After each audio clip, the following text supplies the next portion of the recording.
대전에서 또 한 명의 초등학교 교사가 스스로 목숨을 끊었습니다. 유족 등은 고인이 아동학대 혐의로 고소를 당했고 무혐의 처분을 받은 뒤에도 계속 학부모로부터 괴롭힘을 당했다고 주장했습니다. 남의 지도를 이제 저문 앞에서 하고 있는데 그걸 보고는 그 학부모가 저 선생님 당장 치워라라고 하는 단어를 썼다고 하더라고요. 어떻게 그런 말을 하시는지. 한 대학병원이 뇌졸중 환자에게 비타민 150만 원어치를 처방했다가 3년 만에 환불해준 걸로 드러났습니다. 이 병원은 뇌경색이나 디스크 환자에게도 비타민을 과다 처방하고 리베이트를 받은 혐의로 경찰 수사를 받았는데 경찰에 엉뚱한 자료를 제출해 수사를 피했다는 의혹도 제기됐습니다.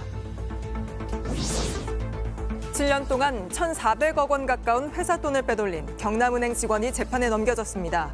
이 직원이 숨어있던 곳에선 금괴가 나오고 김치통에선 현금 뭉치도 발견됐습니다. 하지만 빼돌린 돈 중 수백억 원은 아직도 찾지 못하고 있습니다.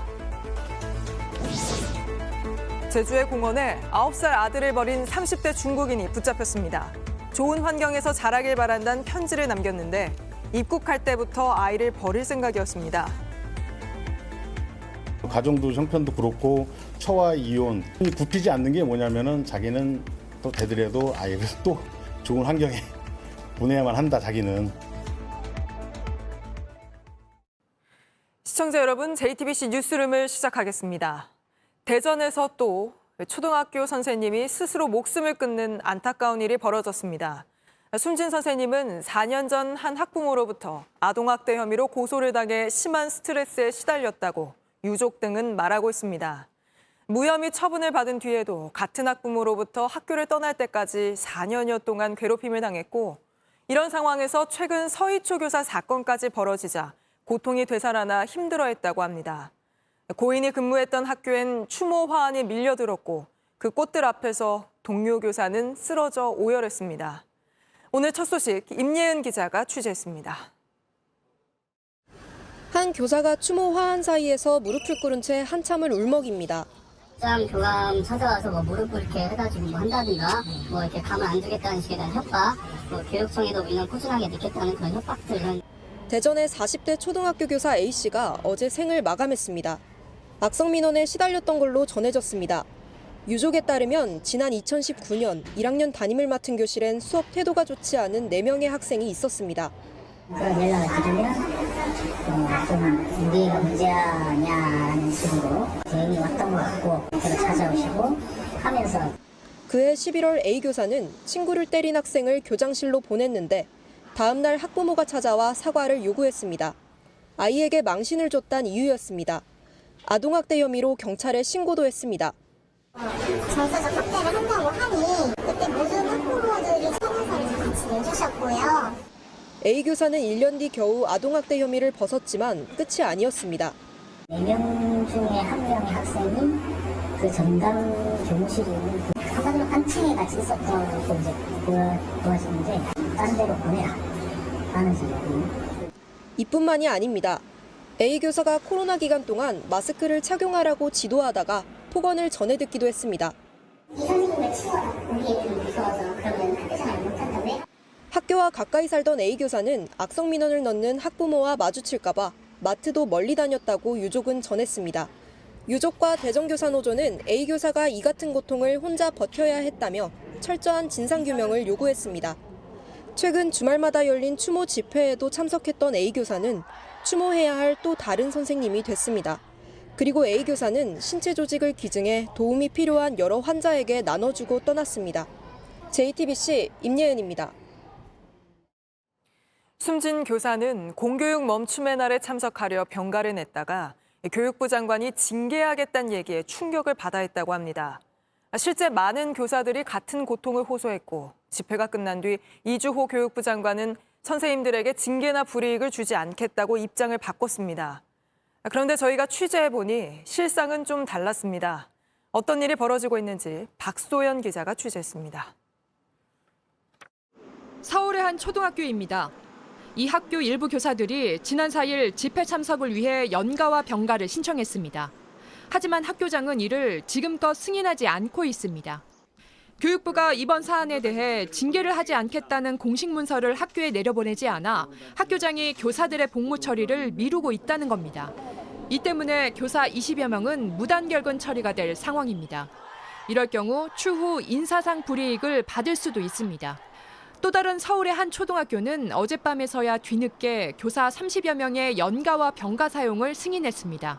나는 어떤 것도 내 말씀드리기는 좀 학교 입장에서 어렵다고 그냥 아무 말씀도 안 하셨거든요. 일부 학교는 의사소견서가 반드시 있어야만 교사의 병가를 인정할 수 있다고 했습니다.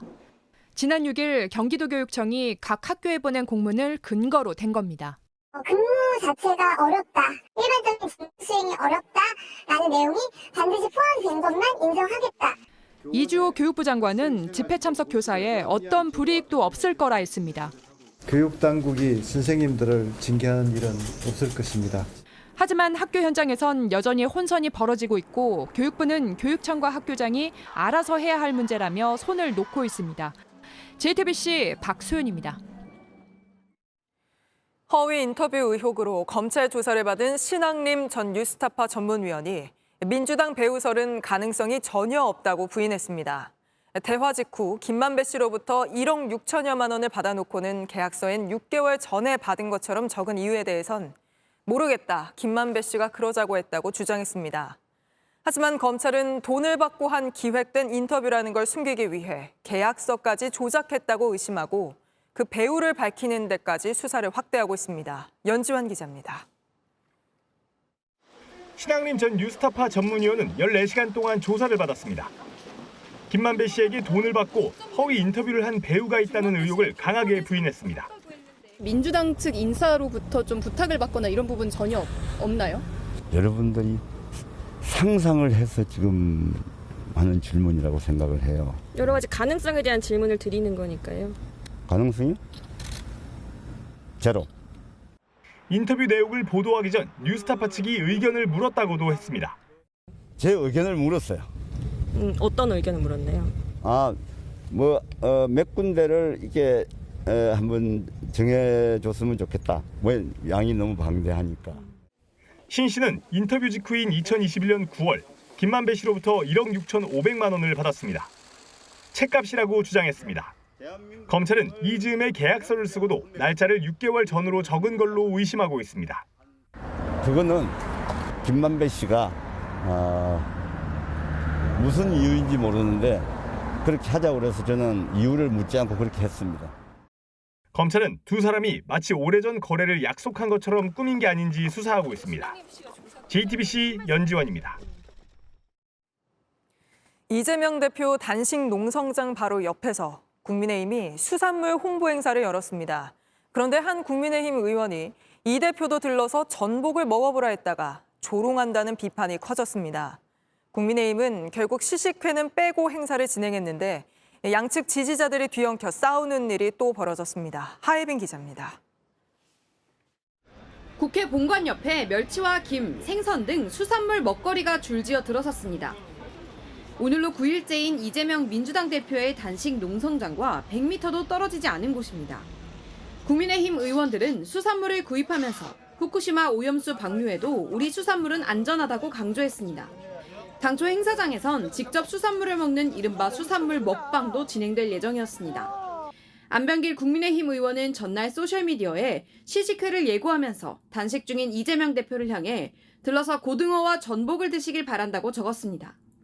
당장 야당에선 정치 도의에 어긋난다는 비판이 나왔습니다. 정치적 상대의 단식에 대한 최소한의 배려나 예의는 없고 거친 언사로 비판하고 조롱하는 것이 책임 있는 집권당의 윤리의식입니까? 논란이 커지자 국민의힘 지도부는 서둘러 진화에 나섰습니다. 음식을 먹고 이런 행사는 안 했으면 좋겠다. 판매 홍보 이런 정도로 축소해서 하라고 제가 지침을 그렇게 내렸고. 결국 안 의원은 해당 게시글을 삭제했고 행사도 시식회를 빼고 진행됐습니다. 행사장 한켠에선 이 대표의 강성 지지자들과 일부 보수 유튜버들이 뒤엉켜 소동이 빚어지기도 했습니다. 다 냉혈하니까. 제명이 간헐적이 다 빨리 가. 빨리 가. 여기 니들 저 에리어가 아니야. 빨리 가라고. 전날 단식 농성장 인근에선 양측 지지자들이 충돌하면서 국회 경내 경찰이 출동하는 일도 벌어졌습니다. JTBC 하혜빈입니다. 북한이 오늘 핵탄두 미사일을 탑재할 수 있는 잠수함을 공개했습니다. 내일 정권 수립 기념일을 앞두고 군사력을 과시하려는 의도로 보이는데 우리 군은 정상 운용이 어려울 걸로 판단했습니다. 백민경 기자입니다. 북한이 정권 수립 75주년을 앞두고 핵 공격이 가능한 전술핵 공격 잠수함을 만들었다고 밝혔습니다. 이틀 전 열린 진수식에선 김정은 북한 국무위원장이 직접 연설했습니다. 지난 수십 년간 공화국에 대한 침략의 상징물로 인백해 있던 핵 공격 잠수함이라는 수단이 이제는 파렴치한 원수들을 공포에 질리게 하는 위협적인 우리의 힘을 상징하게 되고, 이번에 공개된 잠수함의 발사관은 총 10개로 대형 SLBM 4발과 소형 SLBM 6발까지 장착이 가능한 걸로 추정되고 있습니다.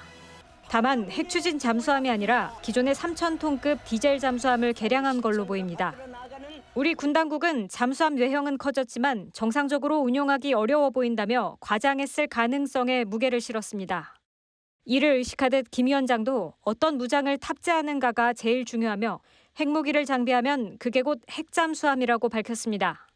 다만 북러 정상회담이 성사된다면 푸틴 러시아 대통령에게 핵 추진 잠수함 기술 이전을 요구할 거란 관측이 나옵니다.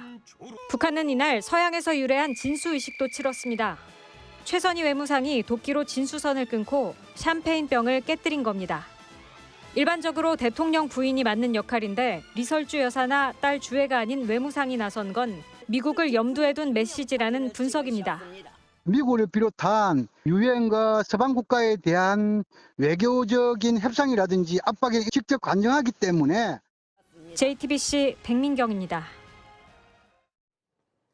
한 대학병원 전공의들이 환자 수백 명에게 불필요한 비타민을 과하게 처방하고 제약회사로부터 리베이트를 받았다는 의혹이 불거졌습니다.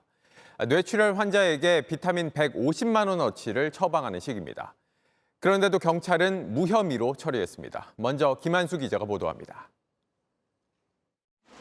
600개 넘는 병상이 있는 인제대학교 상계 백병원입니다. 지난 5월 노원보건소가 이 병원에 공문을 보냈습니다. 3년 전 병원이 뇌출혈 환자에게 비급여 비타민제를 과잉 처방했다고 했습니다. 병원은 부족한 부분이 있었다며 비용 150만 원을 민원인에게 모두 돌려줬습니다. 피해 보상, 과다 청구 그걸로 합을 받았어요. 그런데 이게 다가 아니었습니다. 당시 병원 담당 교수는 전공의들이 비타민 제약회사에서 리베이트를 받고 과다 처방했다는 취지의 답변서를 보건소에 보냈습니다. 본인도 모르게 한 것이라고도 했습니다. 자기가 너무 억울하다 그 얘기를 하는 거예요. 구체적인 방법도 적었습니다. 1년 동안 전공의 4명이 환자 400여 명에게 비타민 2억 3천만 원어치를 과다 처방했다는 겁니다. 대부분 뇌출혈, 뇌경색, 척추 디스크 등 비타민과 큰 관계가 없는 질병에 많게는 수백만 원대 비타민 처방이 있었다고도 했습니다. 해당 교수는 JTBC의 질문에 내가 보낸 건 맞다면서도 다른 설명은 하지 않았습니다. 상계 백병원 측은 자체 청렴 자문위를 2차례 열고 경찰에 수사를 의뢰했지만 무혐의 처분을 받았다고 밝혔습니다. JTBC 김한수입니다. 보신 것처럼 리베이트를 받고 과다 처방했다는 구체적인 폭로가 나왔는데도 경찰은 혐의가 없다고 결론 내렸습니다. 저희가 취재해보니 병원 측은 리베이트 의혹이 있는 회사가 아니라 다른 회사 자료를 경찰에 제출했고 경찰은 엉뚱한 회사를 수사했습니다. 이어서 김지윤 기자입니다. 경찰이 실제로 조사를 한 건 제약업체 한 곳뿐입니다. 이 업체 홈페이지엔 혈액 응고제 등만 보이고 비타민은 없습니다. 이 회사는 비타민 리베이트 의혹을 처음 듣는다고 했습니다. 혈액제제 전문 기업이고요. 큰 수술을 하는 이런 데 쓰이는 특수치료제예요. 비타민제는 전혀 상관없어요. 병원이 경찰에 넘긴 자료를 확인해봤습니다. 비타민 업체 자료는 리베이트를 한 적이 없다는 답변과 커피 몇 잔을 샀다는 기록이 전부입니다. 그나마 식사비 제공 내역을 받아서 냈는데 엉뚱한 혈액제제 업체 것이었습니다. 전공의들이 비타민 회사에게 대가를 받고 과잉 처방했다는 의혹이 불거진 건데 비타민은 취급하지 않는 엉뚱한 제약회사에게 식사비를 제공받은 내용만 경찰에 내밀었다는 겁니다. 자료가 이렇게 넘어가니 수사가 제대로 될 리가 없었습니다. 결국 무혐의 처분이 나왔고 병원 측은 모든 문제가 해결됐다면서 의혹이 제기된 전공의들에 대한 내부 감사나 조사를 하지 않았습니다. 이후 국민권익위원회에는 경찰 조사가 잘못됐다는 이의 신청까지 들어가기도 했습니다. 병원 측은 취재가 시작되자 경찰 수사 결과를 다시 검토한 뒤 후속 조치를 논의하겠다고 밝혔습니다. JTBC 김지윤입니다. 저희는 누구나 쉽게 살 수 있는 2,000원짜리 먼지 제거 스프레이가 마약처럼 사용되는 실태를 어제 전해드렸습니다. 들이마셨다간 뇌에 구멍이 생기고 발작과 심정지 증상이 나타나는 등 마약보다도 후유증이 심각합니다. 배승주 기자가 보도합니다. 강력한 중독성과 환각 증세를 보인 먼지 제거 스프레이, LPG가 주 성분입니다. 여기 중독된 20대 대학생은 매일 고통에 시달립니다. 몸이 굉장히 이상해요. 기억도 잘 안 나고 지능도 좀 낮아지는 것 같아요. 생각이 빨리빨리 안 나요. 인터뷰 내내 어눌한 말투에 말도 더듬었습니다. 긴 질문엔 아예 답변을 못합니다. 정리하기가 어렵네요. 아, 그래요? 네. 그러니까 그 병원에서 뇌에 분명한 후유증이 생겼고 인터뷰 직후 그대로 병원에 입원했습니다. 2달 전 호기심에 손을 대본 20대 직장인도 비슷한 증상입니다. 1 더하기 1 이런 거를 답이 있는데 그냥 그거조차 생각을 안 하게 돼요. 흡입하다 발작과 심정지가 오기도 합니다. 일주일 전이에요. 그러다 이번에 잘못해갖고 신경지가 온 거고. LPG에 들어있는 성분들은 인체에 들어오면 배출이 잘 안 됩니다. 단 한 번 노출로도 치명적인 후유증이 남을 수 있습니다. 내가 녹는다라고 이야기를 하거든요. 뇌에 구멍이 군데군데 뚫리는. 일상은 완전히 파괴됩니다.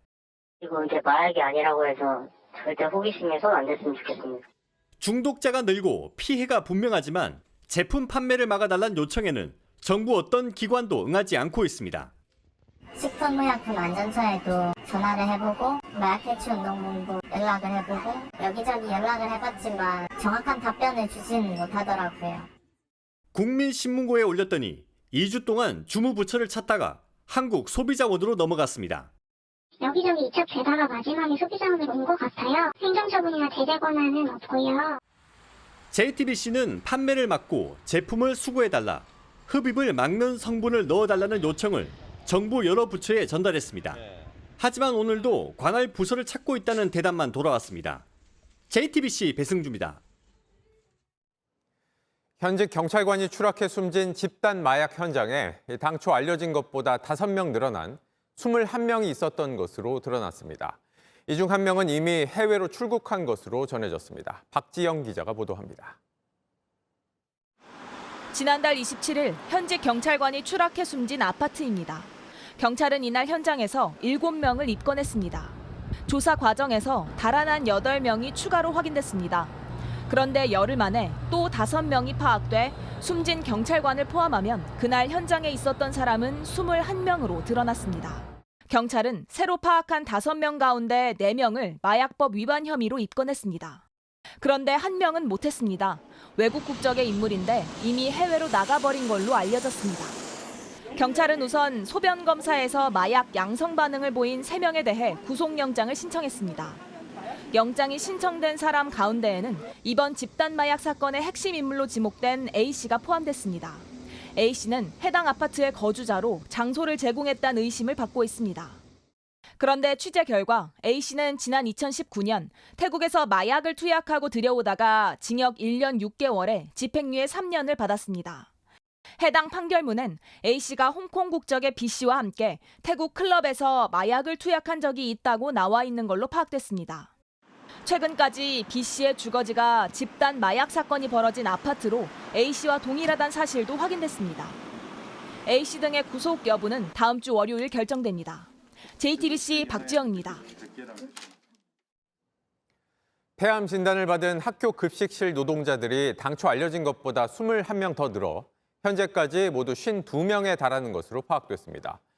노동자들은 환기가 잘 안 되는 급식실에서 오랜 시간 발암 물질에 노출되고 있다고 말합니다. 이예원 기자입니다. 조리사들이 커다란 솥 앞에서 쉴 새 없이 튀김을 휘젓습니다. 창문을 열어놨지만 얼굴이 안 보일 정도로 내부는 연기로 가득 찹니다. 학교 급식실 내부의 모습입니다. 교육부가 전국 급식 노동자의 건강 검진을 한 결과 52명이 폐암 확진 판정을 받은 걸로 나타났습니다. 검진자의 0.12%인데 일반인과 비교하면 높은 편입니다. 폐암이 의심되는 사람도 총 379명으로 확인됐습니다. 닭 튀길 때나 뭐 돈가스 튀길 때, 솥단지나 뭘 닦을 때는 이렇게 숨이 찼었어요. 이번에 검진 받아보고 내가 숨이 찬 이유가 그것 때문에 그랬구나. 중도에 퇴사한 급식 노동자도 있어 폐암 환자는 더 많을 것으로 추정됩니다. 이렇게 폐 질환에 취약한 건 급식실 환기시설이 열악한 데다 음식을 튀기고 볶을 때 나오는 조리흉 등 발암물질에 오래 노출되기 때문입니다. 이를 막기 위해선 제대로 된 환기 설비가 필요합니다. 하지만 점검한 학교 5천여 곳 중 97%가 해당 기준을 맞추지 못했습니다. 교육부는 지난 3월 우선 급식 조리 방법과 급식 환경을 개선하겠다고 했습니다. 조리흉을 유발하는 요리는 오븐으로 사용하고 튀김류는 일주일에 2번으로 최소화하겠다는 겁니다. 하지만 현장에서의 적용은 쉽지 않았습니다. 주 2회라고 얘기하지만 실질적으로 그렇게 지켜지지 않는다. 교육부에서 권고사항으로 내려갔기 때문에 가장 중요한 건 환기 설비를 바꾸는 겁니다. 교육부는 예산 탓에 4년 뒤에 완료하겠다고 했습니다. JTBC 이혜원입니다. 올여름 유난히 더웠는데 온열 질환으로 인한 사망자 숫자도 최근 5년 동안 가장 많았습니다. 여전히 낮 기온이 30도를 웃돌며 늦더위가 기승을 부리고 있어서 주의가 필요합니다. 황예린 기자입니다.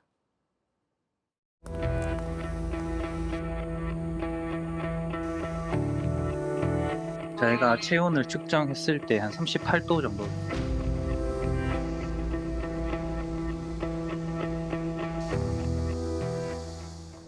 올 여름철 온열질환 사망자는 현재 32명에 이릅니다. 최근 5년 가운데 가장 높습니다. 지난해와 비교하면 4배 가까이나 됩니다. 보건당국이 집계를 시작한 이래 온열 질환자 수와 사망자 수 모두 역대 2번째로 많습니다. 올 여름은 유독 더웠습니다. 기온과 습도 모두 높아 체감온도를 더 끌어올렸다는 분석입니다. 습도가 낮은 건조한 날씨보다 습도가 높은 습한 날에 같은 기온이 오를 때 더 무더위를 느끼고 이에 따른 온열 질환이 발생할 가능성이 높다라고. 특히 온열 질환은 폭염에 취약한 노인을 덮쳤습니다. 10명 중 7명가량이 70대 이상이었습니다. 발견 장소는 대부분 일을 하던 논과 밭이었습니다. 어르신들은 여러 가지 이유로 체온 조절 기능이 약해지기 때문에 특히 주의하셔야 합니다. 올해는 늦더위가 기승을 부려 다음 주까지 낮 기온이 30도 이상 오르는 곳이 있겠습니다. 온열 질환 아직 방심하긴 이릅니다. JTBC 황예린입니다. 국회는 대정부 질문 마지막 날까지도 고성과 설전으로 가득 찼습니다. 사회를 맡은 국회 부의장조차 최악의 대정부 질이라고 말할 정도였는데 최윤경 기자가 전합니다. 시작부터 불편한 말들이 오갑니다. 본인이 그동안 했던 발언이라든지 태도에 대해서 사과할 생각이 전혀 없습니까? 위원님은 위원님에 있는 지역구의 국민들한테 욕설을 문자로 보내신 분이잖아요. 그분이 여기 와서 누굴 가르치려고 든다는 거 저 적절치 않다고 봅니다.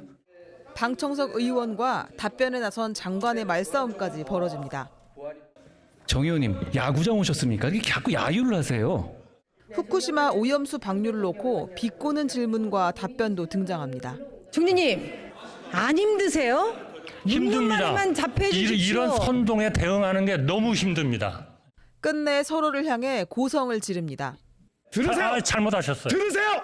시찰 땅 가가지고 구경하고 왔잖아요. 신사 유람 땅. 죄송합니다. 그게 다 거짓말입니다. 대한민국이 얻은 국익이 뭐예요?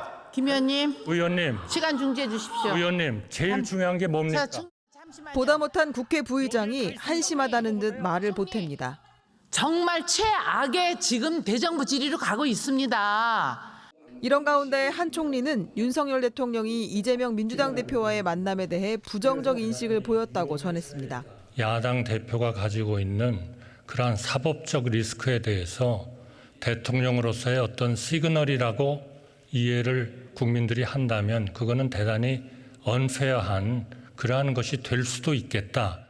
JTBC 최윤경입니다. 7년 동안 1,000억 넘는 회사 돈을 빼돌린 경남은행 직원이 오늘 재판에 넘겨졌습니다.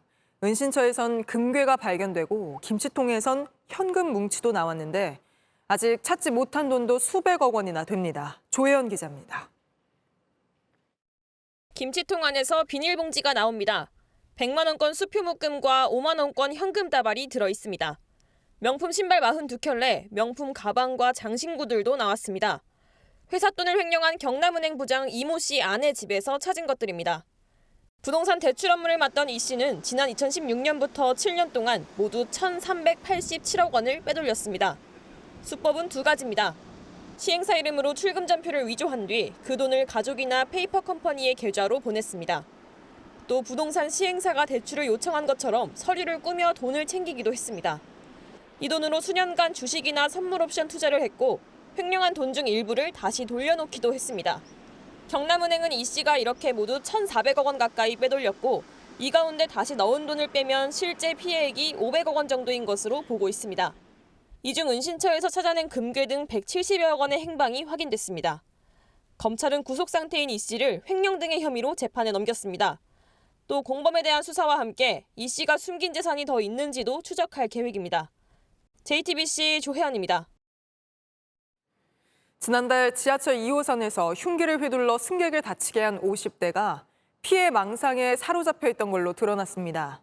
압수한 공책에서 범죄 회사가 나를 공격한다고 적은 메모가 여럿 발견됐습니다. 최현수 기자입니다. 경찰이 한 남성을 누르고 붙잡습니다. 남성은 거친 말을 내뱉습니다.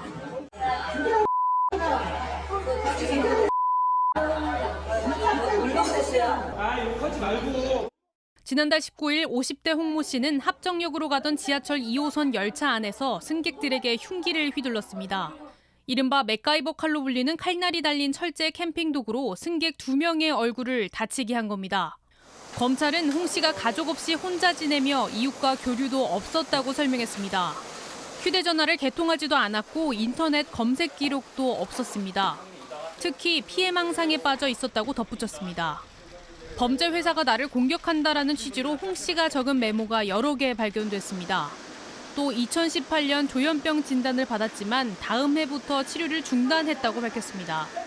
검찰은 홍 씨에게 특수상해 혐의를 적용해 구속 상태로 재판에 넘겼습니다. JTBC 최현수입니다. 한 중국인 남성이 한국의 어린 아들을 버리려고 제주로 들어와 정말 버렸습니다. 아들이 더 좋은 환경에서 크길 바랐다는데 결국 붙잡혀 구속됐고 아이는 중국에 있는 고모에게 보내졌습니다. 강버들 기자입니다. 9살 남자아이가 이불을 들고 서성입니다. 이불을 두고 와서는 공원 화장실로 들어갑니다. 주변을 돌아보다 아까 들어갔던 화장실을 다시 한번 확인합니다. 울면서 아빠를 찾고 있습니다. 중국 국적의 이 아이, 아빠와 함께 지난달 17일부터 공원에서 노숙했습니다. 정자에 앉아있을 때 옆에 캐리어랑 이렇게 옷가지를 쌓은 이렇게 검은 큰 봉지가 있었어요. 경찰이 다녀갔지만 이때만 해도 보호자가 있어 별다른 조치는 안 했습니다. 그렇게 며칠이 지나고 지난달 25일 아이가 잠든 사이 아빠는 떠났습니다. 실패한 아버지라며 한국에서 좋은 교육을 받고 자라길 바란다는 편지만 남겼습니다. 아빠를 찾아 나선 경찰은 아이 전화기로 아동보호기관인 척 연락했습니다. 연락을 피할까 걱정한 겁니다. 아이를 보호하는 데 있어 그 친부의 신분 확인과 서명이 필요하다. 꼭 만나야만 된다. 그래서 설득을 계속 했습니다. 결국 아빠를 만나 체포했고 구속했습니다. 아빠는 아이를 버릴 목적으로 한국에 왔다고 말했습니다. 가정도 형편도 그렇고 처와 이혼 굽히지 않는 게 뭐냐면은 자기는 또 되더라도 아이를 또 좋은 환경에 보내야만 한다 자기는. 아이는 중국에 있는 고모에게 인계했습니다. 아빠가 풀려나 돌아가면 아이는 이런 일을 또 겪을지 모릅니다. JTBC 강버들입니다. 홍콩에 139년 만에 기록적인 폭우가 쏟아져 도시 기능이 모두 마비됐습니다. 이렇게 흙탕물이 급류처럼 도심을 흐르면서 학교와 증권시장까지 모두 문을 닫고 시민들은 대피했습니다. 박성훈 특파원입니다. 어젯밤 홍콩 주택가. 불어난 물이 담장을 쓰러뜨릴 기세로 넘어들어옵니다. 차오른 물은 마을을 통째로 집어삼킬 듯 맹렬하게 흘러갑니다. 지하철역은 쏟아져 들어오는 물에 그대로 잠겨버렸습니다.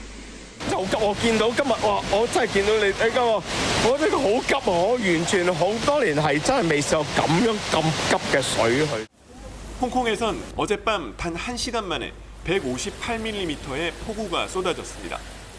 기상 관측이 시작된 이후 139년 만에 시간당 최대 강우량입니다. 오늘 낮까지 폭우가 이어지면서 곳곳에서 산사태가 발생했습니다. 도로가 붕괴돼 차량이 추락하기도 했습니다. 상당수 시내 건물들이 침수 피해를 입었으며 도심 교통망도 마비됐습니다. 학교는 모두 휴교령이 내려졌고 결국 홍콩 증권거래소도 문을 닫았습니다.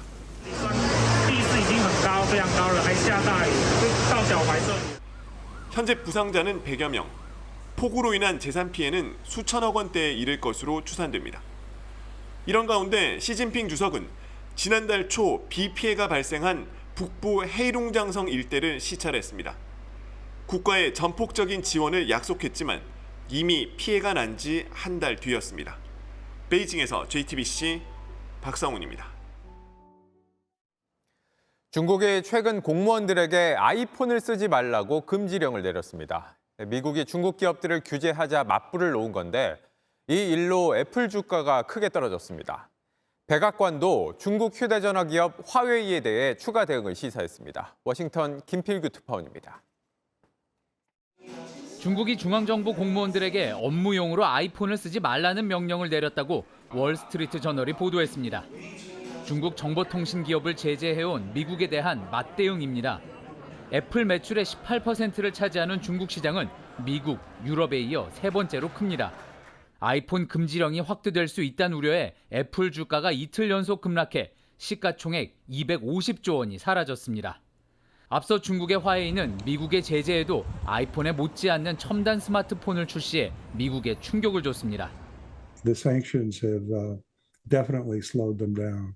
The only question is, they're fighting those sanctions and they're doing an amazing job of fighting those sanctions. 그러자 백악관은 화웨이에 대한 새로운 대응을 시사했습니다. 대중국 수출 통제가 제대로 작동하는지 따져보겠다는 겁니다. I'm confident that approach is built on a set of principles, and then we need to make updates to the parameters of our rules as we go forward. 아이폰 문제에 대해선 조만간 중국 측과 만나 논의하겠다고 했습니다. 또 미국 정부는 중국 통신업체 두 곳을 추가 제재할 걸로 알려지면서 휴대전화를 둘러싼 미중 간의 전쟁은 더 치열해질 전망입니다. 워싱턴에서 JTBC 김필규입니다. 다음 소식 전해드립니다.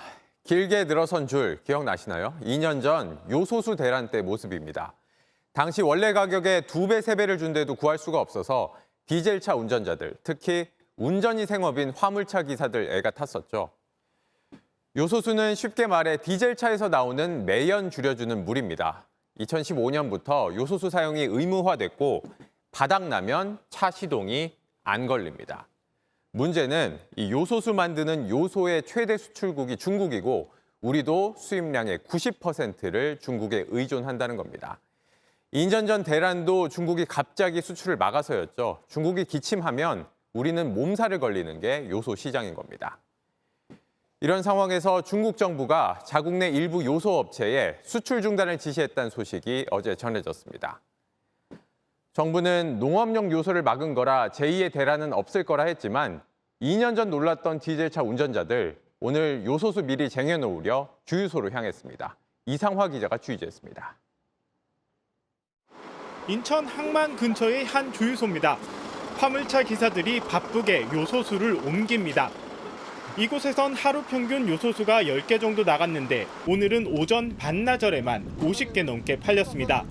세계 최대 요소 생산국인 중국이 요소 수출을 통제할 거란 외신 보도가 나오자 미리 사놓는 디젤차 운전자들이 생긴 겁니다. 어제에 비해서 한 3, 4배 정도? 많은 양을 구입하려고 하면 양을 봐가면서 주고 있습니다. 시중에선 벌써 물량이 줄고 있습니다. 우리 거래하는 데가 있어요. 이 주유소 말고도. 네네. 근데 안 줘요. 아, 지금 공급으로 그냥 수습시켜버렸어. 그럼 난리예요. 화물 찾고 있는 사람들은. 기사들은 재작년 요소수 품절 사태가 재현될까 걱정합니다. 아예 동나서 공사 현장이 멈추고 운행을 못하는 날도 있었습니다.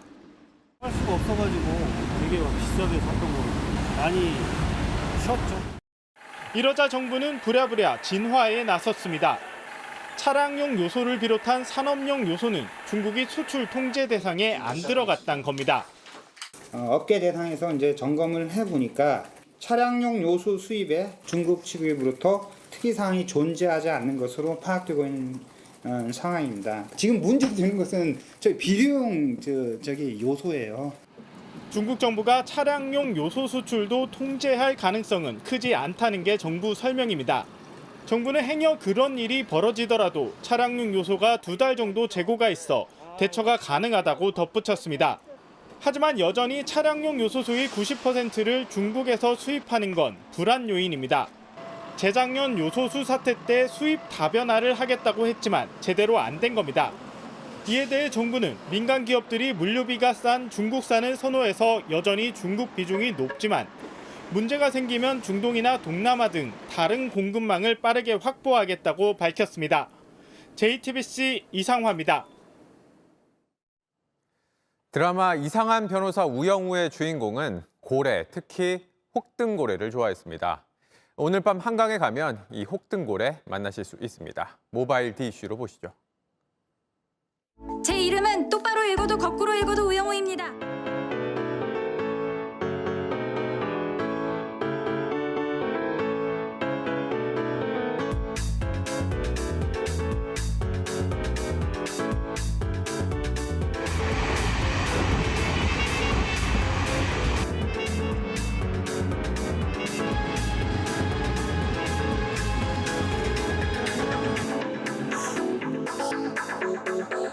I like the concept of having the whale there and it spouts water. The main character, I think she did a good job. 무궁화 꽃이 피었습니다입니다.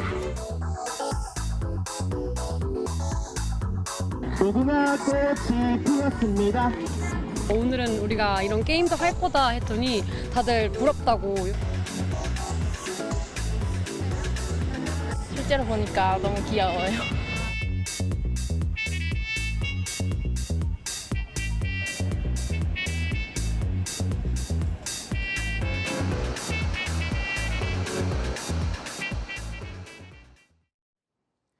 여름 휴가철 해외 여행객들이 크게 늘어난 것으로 나타났습니다. 7월 한 달 해외로 630명이 나갈 동안 국내로 들어온 외국인 관광객은 100만 명 수준에 그쳐서 여행 수지 적자는 더 커지고 있습니다. 오원석 기자입니다.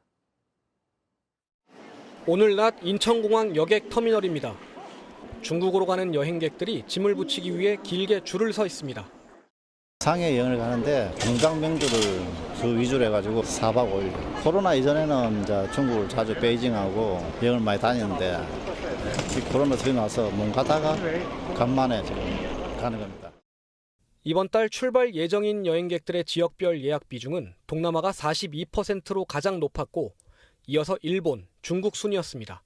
중국 정부가 지난 3월 외국인을 상대로 한 관광비자 발급을 재개한 뒤 국내에서 여행사들의 중국 패키지 상품이 잇따라 나온 영향이 큽니다. 실제 7월 해외로 나간 여행객은 630만 명으로 지난해보다 3배 넘게 늘었습니다. 같은 달 국내로 들어오는 외국인 관광객도 늘었다곤 하지만 103만 명으로 해외로 나간 여행객엔 훨씬 못 미칩니다. 이 때문에 지난 7월 우리나라 여행 수지는 14억 3천만 달러 적자를 기록했습니다. 지난해의 2배 수준입니다. 관광업계는 이달 9일부터 중국이 한국행 단체 관광객을 허용하면서 앞으로 한국을 찾는 유커들이 늘 것으로 기대합니다. 하지만 추석 연휴가 6일로 확정된 뒤 해외여행을 예약한 이들이 급증한 걸 감안하면 여행 수지 적자는 당분간 더 커질 수 있다는 전망이 나옵니다. JTBC 오원석입니다. 손가락 2개로 온몸을 지탱하는 건 마치 묘기 같죠. 부록을 바라보는 나이지만 연륜만큼 쌓인 개성이 자신의 무기라고 하는데요. 스포츠 선수로 아시안게임 정상에 도전하는 비보이 홍텐을 최종혁 기자가 만났습니다. 비트에 맞춰 선보이는 화려한 스텝과 중력을 거스르는 듯한 가벼운 몸놀림. 묘기 같은 몸짓으로 상대를 얼려버리는 프리즈까지. 중2 때였는데 같이 놀던 친구 한 명이 갑자기 춤을 보여주는 거예요. 집에 가서 몰래 연습하고 다음날 나도 할 수 있다 보여주고. 그로부터 10년 뒤 홍텐 김홍렬은 전 세계 브레이킹 무대를 휩쓸었습니다. 세계 최고 권위대회에선 2차례 정상에 올랐고 홀로 10명과 맞서 이긴 승부는 여전히 회자됩니다. 제 나머지 이제 비보이 커리어는 그냥 보너스라는 생각으로 그냥 열심히 했는데 춤꾼들 사이에선 이미 전설인 그에게 계속 춤을 춰야 하는 새로운 동기가 생겼습니다. 아, 드디어 맞구나. 드디어 제 춤 인생의 선수촌을 한번 와보는구나. 아시안게임과 올림픽이 브레이킹을 정식 종목으로 받아들이면서 스포츠로서의 춤 세계가 열린 겁니다. 당연히 아시안게임은 목표는 크게 갖기 위해서 금메달을 목표로 갖고 있고요. 누구보다도 가장 나이가 많은 상태로 올림픽에 가고 싶고요. 39, 비보이로서는 은퇴하고도 남을 나이지만 연륜이 무기라 말합니다. 필살기가 저희는 시그네처라고 하는데 항상 변화를 주려고 계속 노력해왔고 그래서 그게 쌓여서 지금은 그 양으로 따지면은 누구보다도 많지 않나. 1대1 대결 방식의 브레이킹은 1분간 번갈아가며 3라운드를 치른 뒤 승부를 가립니다. 브레이킹의 본질이 자유로움인 만큼 자신만의 기술을 음악에 맞춰 얼마나 완성도 높게 보여주느냐가 핵심입니다. 브레이킹이 노는 문화가 돼야 맞다고 생각을 하거든요. 한번 즐기고 싶다 그런 마음을 갖고 싶지만요. 분명 죽을 만큼 노력하고 죽을 만큼 열심히 하고 올 것 같아요. JTBC 최종혁입니다.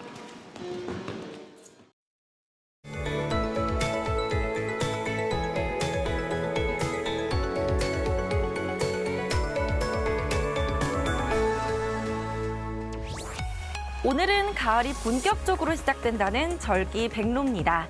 절기답게 오늘 서울의 아침도 19도로 선선하게 출발했습니다. 그래도 아직까진 계속 낮더위가 남아 있습니다. 이번 주말도 선선한 아침과 달리 한낮 기온이 30도 이상으로 일교차가 크겠습니다. 외출하실 때 얇은 겉옷 하나 챙기셔서 체온 조절 잘해주셔야겠습니다. 주말이 시작되는 내일도 전국 하늘 대체로 맑겠습니다. 낮 동안 햇볕이 강해 자외선 지수도 높게 나타나겠습니다. 내일 아침 기온 서울 21도, 전주, 대구 18도 예상되고요. 낮 기온은 청주, 광주 31도, 전주 30도로 중서부 지역을 중심으로 30도 안팎의 더위가 예상됩니다. 당분간 내륙은 별다른 비 소식 없겠고요. 일요일과 월요일 사이 제주에만 가끔 비가 내리겠습니다. 날씨였습니다. 뉴스룸 저희가 준비한 소식은 여기까지입니다. 시청해주신 여러분 고맙습니다.